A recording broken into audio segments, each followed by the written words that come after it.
Eu estou aqui hoje com meu amigo César Manzolillo. Nós nos conhecemos lá na Estação das Letras, Isso, né, César? Exatamente. Nos conhecemos lá, fazendo cursos, e você já estava começando a escrever esse aqui. Na época já estava assim, já estava bem encaminhado esse livro. Porque eu me lembro de você falar dele. Isso.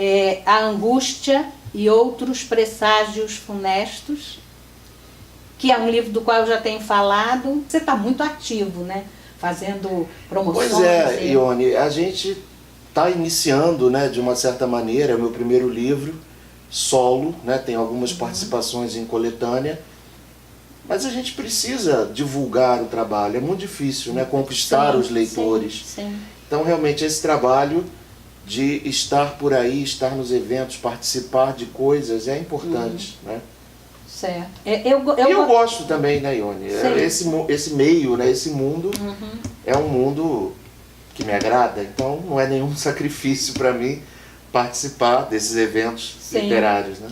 Sim, com certeza, é gostoso. Eu só não gosto de lançamento, mas o resto, lançamento de livro... Porque lançamento é mais formal, talvez, mais muito protocolar, né? Esses eventos são mais livres, né? Então, isso, e esse contato com o leitor, que eu isso adoro, é fundamental, né? Esse contato com o leitor, para mim, talvez seja a melhor parte de todo o trabalho, né? Sim, eu gostei bastante dos contos. E eu queria que você falasse um pouquinho, se você quiser falar um pouquinho sobre o planejamento dele, como é que você pensou nessas... Porque para mim, assim, são cenas, né? São cortes.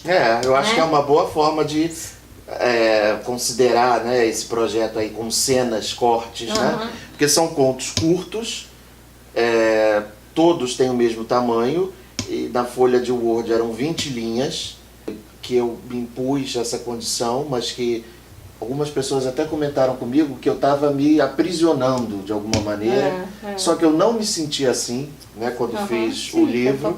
Minha proposta que me agradou. Então são 60 nomes próprios que dão título aí a cada um dos contos. E são cenas, eu acho que é uma boa forma, né, de encarar, né, e de definir, de falar sobre o livro, sobre o projeto. São cenas, são flashes, né, na vida aí dessas 60 pessoas, desses 60 personagens, né? E são cortes em que o final é sempre um final, né, que tem uma coisa que a gente meio inesperada, né? Eu acho que é interessante, né? Eu achei. Esse tipo de final, né, assim, eu acho que valoriza o texto, né? Sim, porque não é um corte em qualquer momento da vida do personagem, são cortes em momentos específicos, né? Eu pensei muito em termos de peça de teatro. Quando a gente trabalha como ator, você pega, na verdade, um pedaço, né, um corte da vida daquele personagem, e geralmente quando a gente prepara, a gente imagina o antes e as possibilidades do depois, verdade, né? A gente tem essa...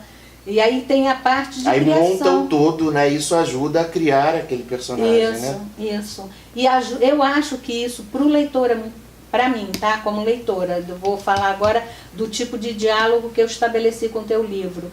Isso fazia com que eu entrasse na invenção também, assim, o que teria vindo antes, que você, claro que no porte a gente tem a sugestão, e o que viria depois, né, a possibilidade do depois. Então você entra numa coisa em que você co-cria. Eu acho que o leitor co-cria tudo, sempre. Exatamente. Sempre, até os significados, né? Sim. O que significa tal coisa?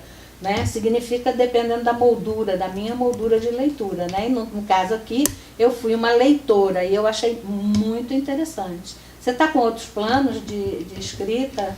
Então, eu gosto desse formato mini contos, né? E agora eu já tenho outro livro pronto, que aí vão ser contos ainda menores. São sempre dedicados a alguém, alguma pessoa conhecida, algum artista, algum escritor ou pintor, enfim. E o conto dialoga de alguma maneira ou com uma obra específica, ou com o estilo daquele autor, daquela pessoa, enfim, com a vida também, né?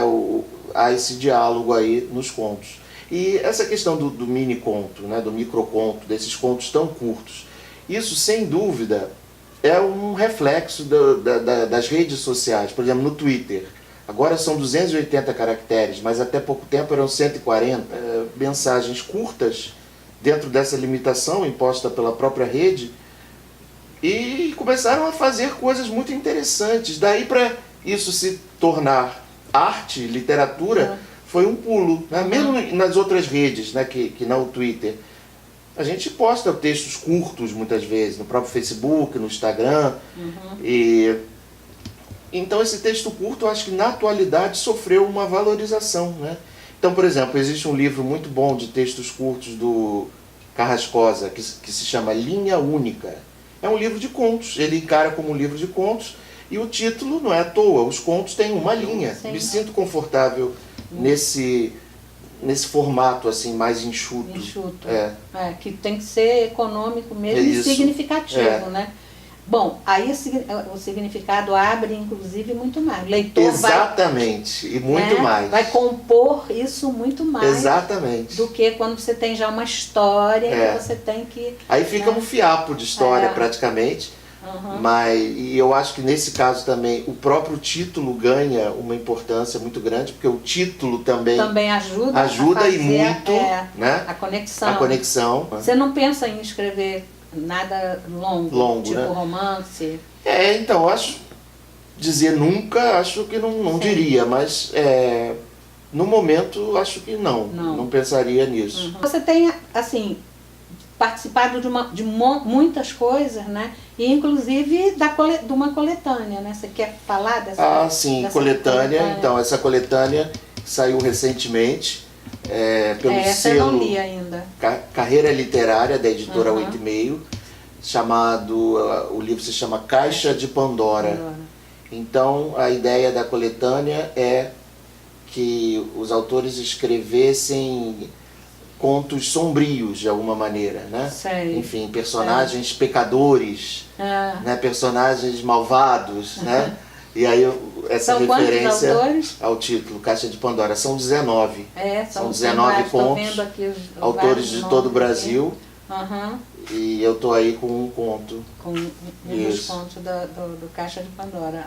Legal. Muito bom.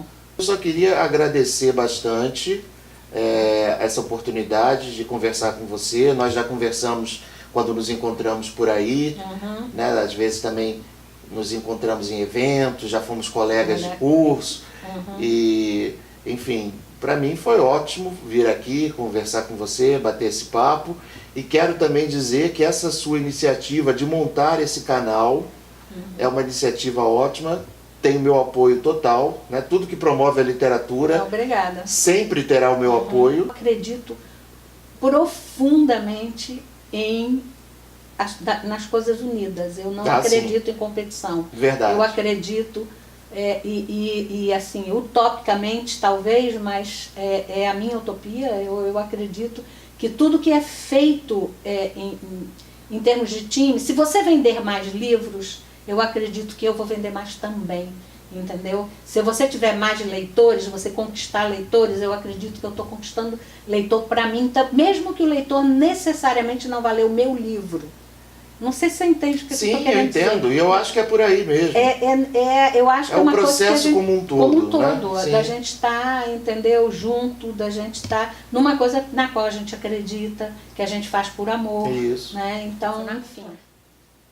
Assim como nós fizemos quando da entrevista com o Paulo, o César Manzolillo também deixou aqui 2 volumes do seu Angústia e Outros Presságios Funestos, que eu vou sortear, ok? Então, o mesmo procedimento, quem tiver interessado em conhecer o trabalho do César, os contos do César, pode colocar o nome nos comentários ou me mandar uma mensagem inbox que eu acrescento o nome para um sorteio dos 2 exemplares do livro do César Manzolillo.